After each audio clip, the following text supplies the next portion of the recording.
Good morning. Happy Monday. It is like Karina just texted me. So we're planning a video today for like an Instagram reel. Karina had this idea for a video yesterday and we're gonna try shoot it today, so we're just like going back and forth on the outfit that we're gonna wear. Anyways, as you can tell by the voice is almost back. The cough is, even though I just coughed, the cough is almost going. But I do need a shave, clean up the shave. The hair is looking okay on camera, but I'm gonna jump in the shower and actually like style my hair today, because obviously we're doing that video, so I want it to look a bit kind of fresh and clean and nice and all that sort of stuff. I also need to like do a rubbish run in here apartment, which is a bit annoying because the lift is out of order. So like ideally, I think I might just get like one bin bag and see if I can condense everything into the one bin bag and then do a bin run. And then I'm also waiting on Dave to do a test Zoom call.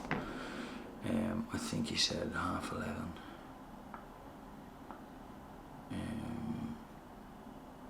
11 he said, so that's in 20 minutes. So I'm gonna grab myself a quick bite to eat first and then jump on the Zoom link and then get ready to go shoot with Karina.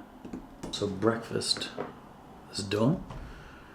Now we wait for Dave to call us to test out our Zoom link, and after that then we jump in the shower, have a shave and get our outfit sorted for shooting, and then we're good to go.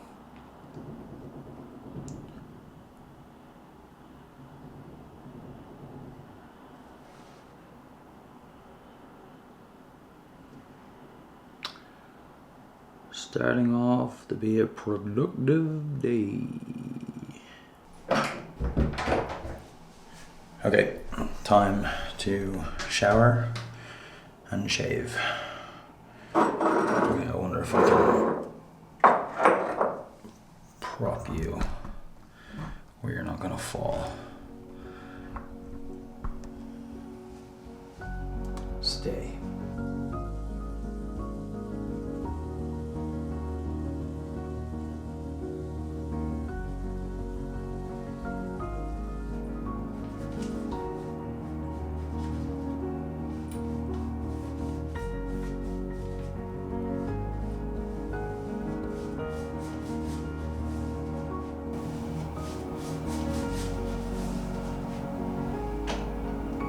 I definitely should have taken this hoodie off because I am 100% gonna get shaving cream on it.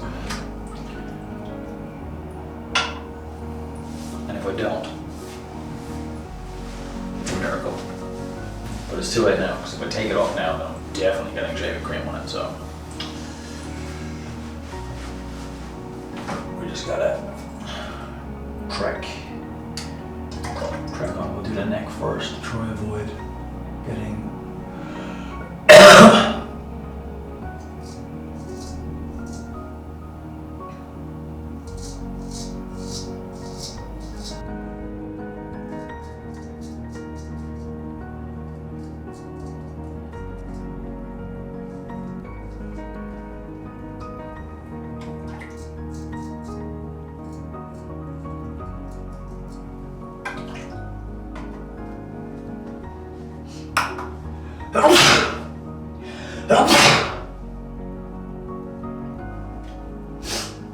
okay.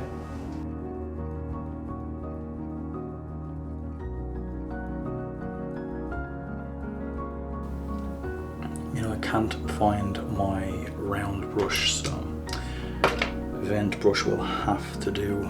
So use my Nixidol from Care for Sons. So obviously I've had a hair transplant, so that is a supplement we use to ensure that our hair transplant is successful and continues to grow and flourish. The pomade we're using is Dapper Dan's signature style hold, and then the hairdryer we use is a Dyson Supersonic.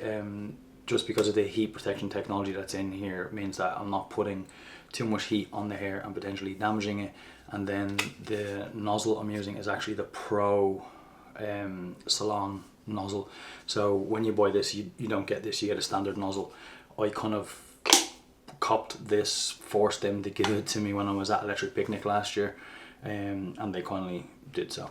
Also, none of this is sponsored. It's just in case people are wondering.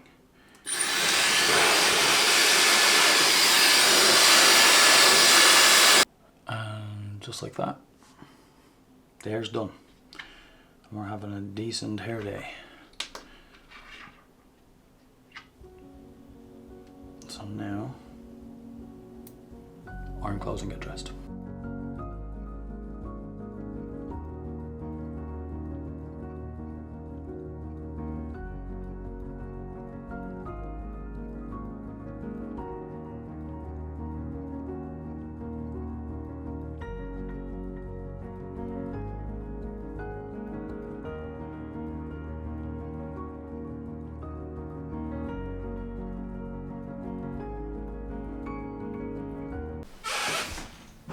So Karina and I have just finished filming our video.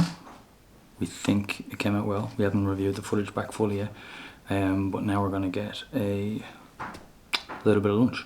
So we'll probably head to Soho and get some lunch, but she's just getting some cash that she needs to change, currency. So we're off. We're very matching today because obviously we're shooting content, so the outfits are very matchy. It's no harm.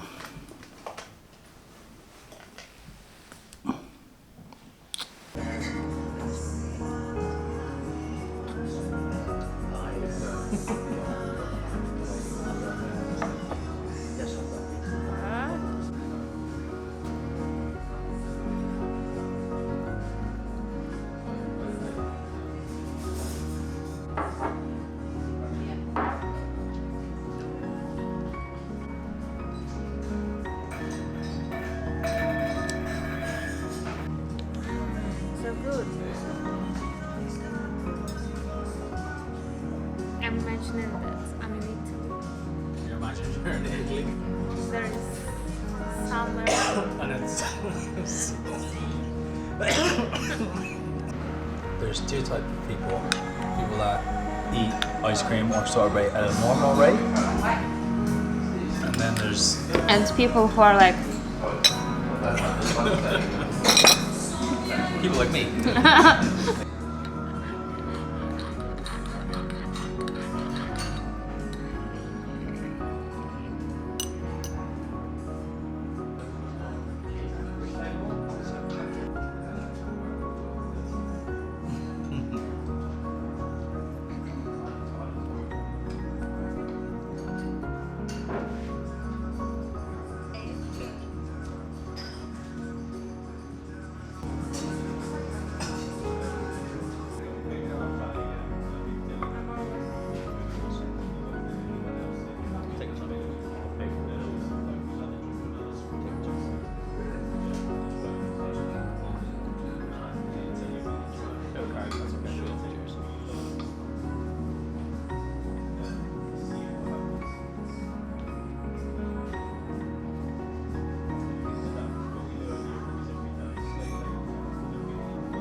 Steak protein, eggs protein, milkshake protein, granola protein.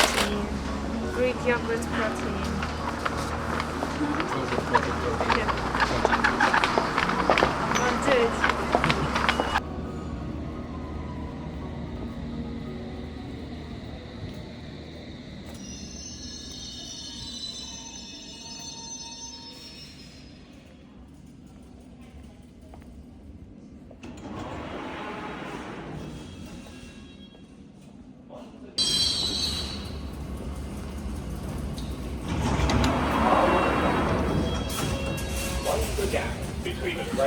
Why does one look a little dishevelled? The hair. It's getting long, but I like these little bits that can flop down. Anyways, just waiting on dinner to arrive, and then I'm gonna not this evening, but actually probably this evening, because I definitely won't have time tomorrow, because tomorrow we have the podcast in the morning, which I'll be doing remotely, and then after that we head into central London because we have an exciting meeting with the PR from IWC, Andrew. So Andrew previously worked for Oris, and if any of you follow me on Instagram or TikTok, you know that I went to play cricket at Lord's with Oris last year, which was insane. One of the best things that I've ever got to do as an influencer. It was just insane. But now Andrew works for IWC, and we're going to grab a coffee and a catch up tomorrow, which is really, really exciting. IWC are one of my favorite watch brands. They make some incredible pieces, so really looking forward to see what the meeting is about, but also really looking forward to catching up with Andrew. And then after that I pop into the Earnshaw offices here in London and pick up some new pieces for some content that I'll be making for the guys. Also, question for the vlog: do you guys prefer the vlogs to be like super stripped back and raw and real and rough and ready like they have been, or would you prefer them to be a little bit more kind of stylized, cinematic, like picturesque, beautiful? Or is there like a hybrid to that? Is there a way that like those two can marry together, where all the talking to camera bits are pretty much like stripped back and raw and real, but then I need the B-roll bits when I'm going from like A to B are a bit more kind of cinematic? Because I know any of the guys that follow me here, that also follow me on Instagram, really like some of the cinematic videos I make when I, like, you know, use my fountain pen and the lighting is all pretty and all that sort of jazz. So I'm just wondering if that is something that YouTube could potentially benefit from, in terms of that like stylized, like nice B-roll, like I don't know how it works. I enjoy doing the vlog things because they're a little easier to make, because it's just like on the fly. All I have to do is remember to record things and give myself enough footage that I can like clip together a day in kind of chronological order. Now Karina has mentioned that I should make some educational content, and I do feel that that's something that a lot of you guys would probably like. So if that is something that you would like, in terms of like how to go about building a capsule wardrobe, like I know I have some videos on here that are like fragrance reviews, and I have one about like dressing for a wedding, particularly like a summer wedding or whatever. So if those more educational videos are something that you would also be interested in, please do let me know. I can try film them. Getting a space that's capable of filming them is a different story altogether. So I'm moving out of this Airbnb on the 1st of March, but I fly to Dublin on the 2nd of March for the Gossies, where I'm nominated for 2 awards. I'm nominated for Most Stylish Man, which I won last year, and I won Best Social Media Star last year, but this year I'm nominated for the big prize on the night, which is Influencer of the Year. I'm the only man in that category, so it would be kind of special to win it.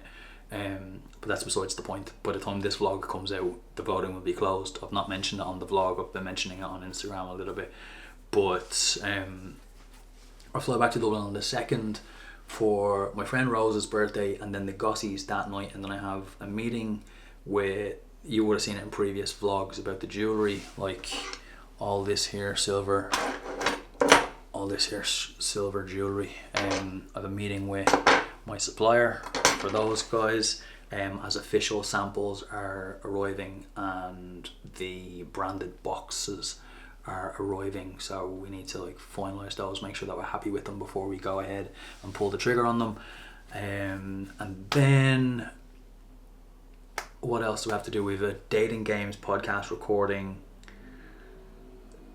on the 3rd, and I have a United Way podcast recording also on the 3rd, so two podcast recordings that day, which will be 3 full episodes, 1 episode of the United Way podcast, 2 episodes of the Dating Games podcast.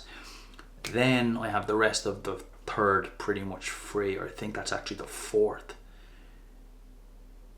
That's the 4th, Monday the 4th. And then the 5th I fly back home. And my food is literally just arrived, so I'll be right back. Food has arrived in the form of Uber Eats, because we don't trust Just Eat anymore, and Uber Eats delivers on time, every time. Not an ad for Uber Eats, trust me, they don't even know that I exist. I 100% paid for this myself, but Uber Eats is easily 40 minutes quicker, and also way more reliable because it actually shows up. So if you will excuse me just for a few, I'm going to eat this here fast food, which definitely should not be eating, but nonetheless I'm going to enjoy this, and then I'll check back in with you with maybe a Q&A. Let's do a Q&A. We've not done one of those in quite a while. So the first question is, where do you get most of your clothes? I love your sense of fashion and style. So I get a lot of my clothes made for me. So like, for example, this shirt is custom made, the suit I was wearing today is custom made, but there are some brands that I do like to shop, and some brands that friends own. So like Puro Ego, for example, are a great brand. So that big camel coat you see me wearing quite a lot, that's from them. I love a brand called Barracuda. Barber, one of my favorite brands. Drake's are a great brand, but I normally shop their accessories rather than their actual clothing, more so because it's a very, very expensive brand, and I just prefer their accessories. Their clothing is not really my aesthetic, but I really love the quality of it. What other brands do I shop? That's kind of Thomas Farthing. Thomas Farthing is a brand that I wear and shop quite a lot. Velasca Milano, but for the most part I get most of it custom made if I can. But I'm very, very lucky to have really good relationships with some tailors and some like made to measure businesses that I can get things custom made either for free or at a very good discount. So the next question was, how did me and Karina meet? So me and Karina met about 2.5 years ago. So she's obviously from Ukraine, and when the Russians invaded Ukraine, and a full-scale war broke out, Karina obviously evacuated. Her father is still in Ukraine. Her and her mother left. I was following her on Instagram because obviously I'm into like classic and vintage style. She's obviously very beautiful and obviously dresses in that style. So I was following her on Instagram. I saw that she was in Ireland because that's where they got refuge first, because Ireland were inviting lots of refugees in with welcoming refugees in, and I saw that she was in Ireland. She was shooting for some brand on the cliffs of Moher. I DM'd her basically saying, look, we clearly have things in common. I know you're new to Ireland. If you need a friend, here's a friend. Then we met up in Galway, and then we met in Dublin twice, I think. And then we met in London when I was on a press trip. I freed up an evening and we went for a few drinks. And then obviously we went to Florence together, and then upon returning from Florence, Karina is based in London, and upon returning from Florence I packed my bags and also moved to London. So that's the backstory. And then the following question was, does a suit, shirt and full Windsor tie done up, all smart, in the bar or club look too buttoned up? So my issue here is not the fact that you're wearing a full suit to the club or the bar. That's absolutely fine. You could be going from work to the club or bar. If people think that it's too buttoned up, that's a them problem. My issue here is the fact that it's a full Windsor. So wearing a tie, like I'm wearing a tie now, it already seems ultra formal because we now live in a society that is ultra casual. So having this perfectly symmetrical tie knot just screams that you're trying really hard, when if you've just got a simple four in hand and the back blade's a little bit longer and it's just a bit nonchalant, it's just gonna look a bit cooler and a bit more effortless. The Italians have a term called sprezzatura, which literally means the art of nonchalant, the art of being put together but undone, intentionally undone, if that makes sense. So it's like the art of looking well put together without trying really, really hard. And a full Windsors look really, really hard. Like they look try hard. It's why Aldridge knots are really tacky, Trinity knots are tacky, all these elaborate tie knots, they just look like you're trying really, really hard, and it's just not elegant and it's just not classy. When if you just do a simple four in hand, easy, Bob's your uncle, you're well dressed, well put together, and it's just a bit more relaxed and a bit more cool, and that attitude translates. So if you want to wear a full suit and tie to the bar or club, by all means do it, but leave that full Windsor in the 90s where it belongs. The next question is my favourite cologne, so I'll go get it because it's in the bag. Now is Tabahon by Creed. This thing is just unbelievable. The cap was twisted. The PR will give out to me if the plumes are not facing the right way, but this just smells so sophisticated, so classy, so elegant. It just smells rich, if that makes sense. Like if someone asked, what does wealth smell like? Tabahon by Creed. That's what wealth smells like. It's absolutely beautiful. I think out of all the fragrances that I wear, that's the one Karina likes the most. So the next question is, will you do some culture fashion from different countries? So the short answer to this is no. It's not because I don't want to, it's because I'm a pasty white Irish guy and I don't really know enough about the particular customs that go into cultural fashion. Even places that are a lot closer to home, like Scotland for example, a kilt is not just a skirt for men, it's a traditional cultural piece of clothing that is worn in a specific way, and I am not well versed in how that's worn correctly, so therefore I'm not going to do it. It'll be the same as like traditional Indian dress or Arab or anywhere else in the world for that matter.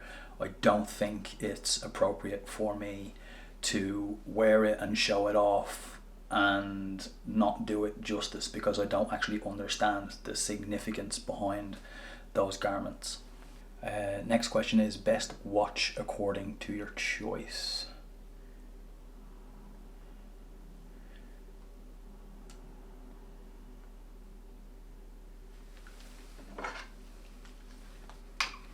Best watch according to your choice. So my favourite watch of all time is the Jaeger LeCoultre Reverso. Pretty much any iteration of the Reverso, whether it's a duo face, whether it's a classic. It doesn't really matter. I love Reversos. Even my favourite Cartier is a Basquiat, and that's made by JLC. Well, the case is made by JLC, so it flips. My favourite watches that I currently own would either be the Patek Golden Ellipse or the Cartier Tank Must in all green. They're going to be the two favourites that I currently own, but there's plenty of watches that I absolutely love. IWC are a brand that I really love. I've loved all their vintage stuff. I love a lot of their new stuff. Heuer, Rolex obviously, goes on. The next question is less of a question. It says, it looks like you found your home in London. Love seeing it. Can't wait for a catch up when you're back.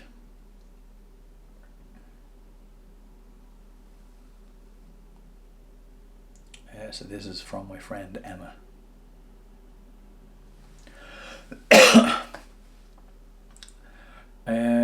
Yeah, I think so. I attempted to move here before many moons ago and it didn't really work out, but this time the stars had kind of aligned. My lease in my apartment in Dublin was just up, and it was either find the new place in Dublin or find the place in London. And yeah, I think with just the nature of work and obviously personal relationships, professional relationships, everything all just seemed to be working in tandem with each other for me to actually move here and be here. So yeah, I think it was like the perfect time to make the move, and absolutely a catch up when I'm back. Absolutely. I will be attending the 150th Kentucky Derby once again. So I was very lucky to work with Churchill Downs last year for the Kentucky Derby, and I'm even luckier to be working with them again this year doing the 150th Kentucky Derby. So it's going to be insane. I am beyond excited to go back to Kentucky, go back to the Derby. As you saw on my YouTube channel, I'm getting a bespoke hat made for the Derby. We have some suits in the works for the Derby, so it's going to be unbelievable this year. Next question is, I know you love a Negroni, but do you have a favourite whiskey?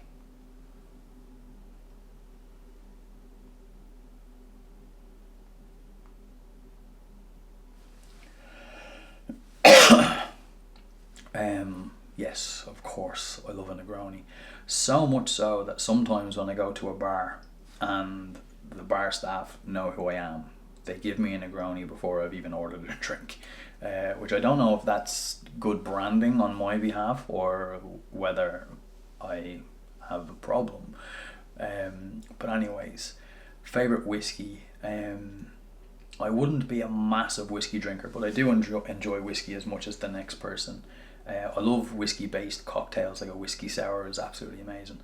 But I have to say, I really enjoyed getting to experience the Redbreast Tawny Port cast last year when we went to Porto.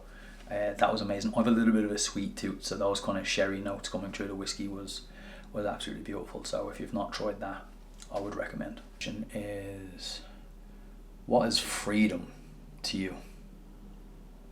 It's an interesting question. I think freedom to me is waking up every day, getting to do whatever the hell I want. I think that's freedom, right?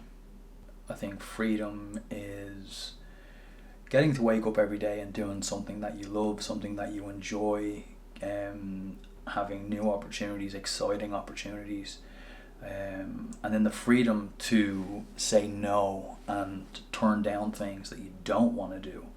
I think that's freedom.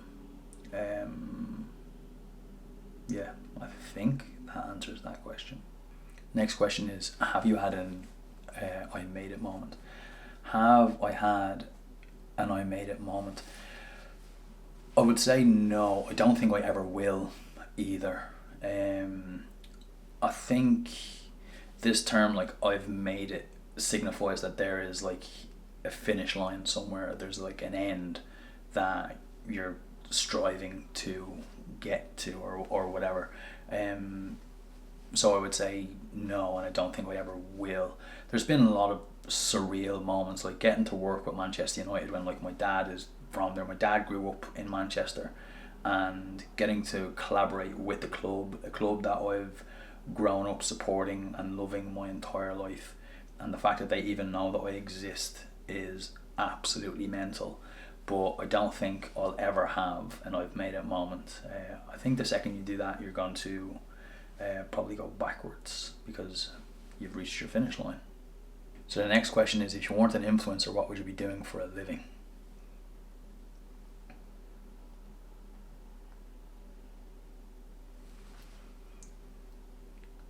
So if I wasn't an influencer, what would I be doing for a living? So the last day job that I had before going full time as an influencer was, I worked for a cosmetics brand as part of their marketing team. So that's an Irish brand called Be A Bell, and it was honestly one of the most fun environments that I've ever worked for, but also really inspiring. Like the two girls, it's a family run business. The two girls are absolutely brilliant. They're complete bosses, and it's incredibly inspiring being around them for the short time that I got to work there. So if my Instagram and TikTok and everything else didn't take off and I wasn't doing this full time, I would still be at that day job because it was incredibly fun and like just a wonderful environment to work in. So I would still be working there if I wasn't doing this. So the next question is, can you give some tips for a tropical country like Brazil? It's a little hard to use a three-piece. So my advice would not be don't wear a three-piece. My advice first off would not wear a three-piece because you're adding layers while you're in a very warm tropical climate. Fabric is going to be your best friend, so natural fabrics are going to breathe, and even though wool is naturally wicking, and you can get tropical wools that are spun very, very fine, and they're very, very thin and light and very breathable, I would just recommend linen. Just linen all the way. Ditch ties and button up like shirts like this. So you can get like Revere collars or Cuban collared shirts that are a bit more open and they're a bit looser in the fit. The armholes are lower and wider, so you're just going to get a lot of airflow through, but they still look very classy and very elegant. So linen trousers, Cuban style shirts, and loafers, because loafers are life. You're leading.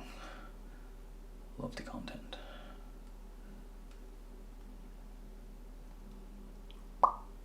Oh, that was nice.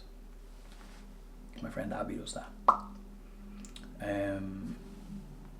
Sorry, yeah, I definitely caught that on the Instagram story, so I'll redo it.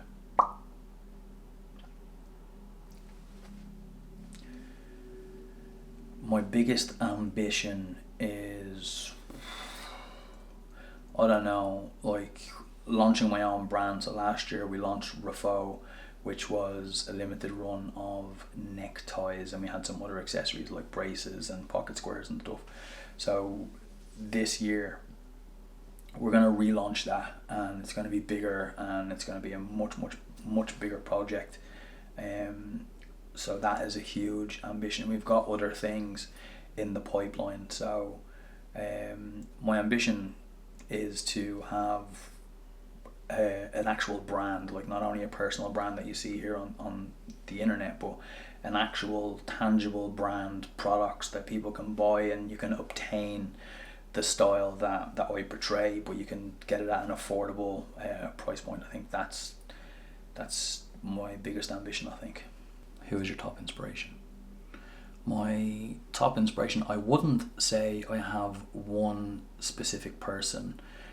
It's probably more like a mix of lots of people from lots of different eras. So modern day, you'd probably have like David Gandy or David Beckham, and then as you go back, you'd have people like Marlon Brando, Fred Astaire, Gene Kelly, Clark Gable, Cary Grant, Humphrey Bogart.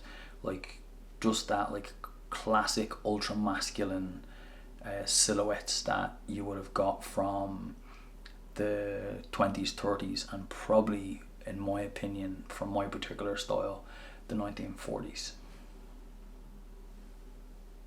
Next question.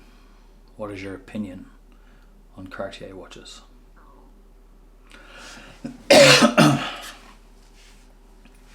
So, obviously, I'm a fan of Cartier as a brand, and particularly their watches. I think they do a really good job at making some watches somewhat affordable. Like a 3,000-4,000 euro watch is not super affordable for everybody, but they also have watches that go up for like 70,000 euros, and some watches that go for over 100,000.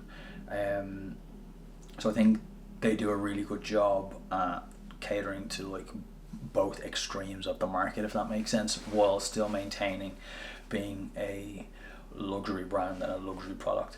I love the brand. I think they're super elegant. I think they're super classic, and yeah, they're never really going to devalue that much compared to other brands. They're not going to skyrocket in value like a Rolex, but they're great. And just like that, our little Q&A is over. So I didn't record all of the questions on the vlog because it would have been an age, and nobody wants that. So I'm going to end the vlog here. I'm going to edit it. I'm going to get it scheduled for tomorrow, 9 p.m. Greenwich Mean Time. So 9 p.m. my time is probably the best time to be uploading these, simply because that's when everything else goes live across the rest of my platforms. So generally, if I post on Instagram or TikTok, it's generally like 9 p.m. ish. So I think YouTube, 9 p.m. Greenwich Mean Time is probably the best time to be uploading them. It also means that I can start the edit in the evening, and if I don't finish it, I can edit it in the morning while I'm like having breakfast or whatever else like that, and I can schedule it for the evening time, which doesn't come out till the end of the day. Anyhow, I'm going to end the vlog there.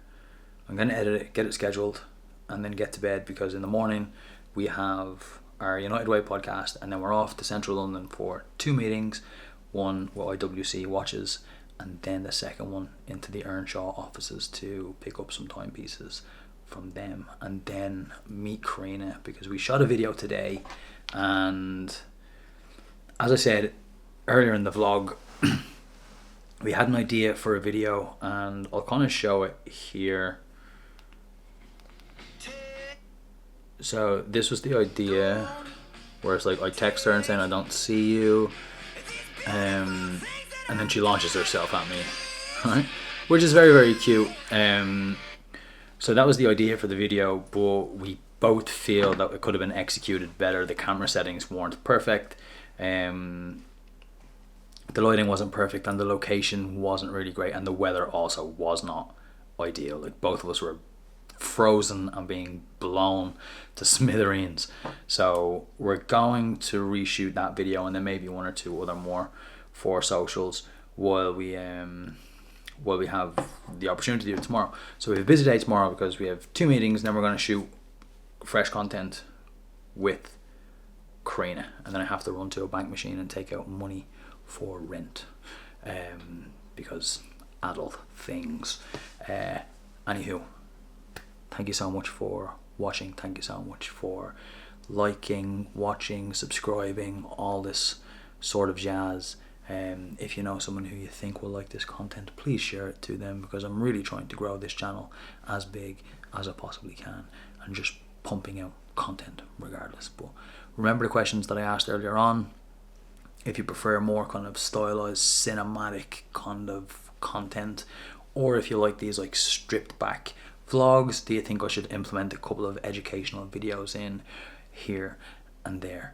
If so, let me know in the comments below, and I will do my utmost to deliver for you guys. Anyways, I'll talk to you guys tomorrow. Thank you for everything. I love you guys. Goodbye.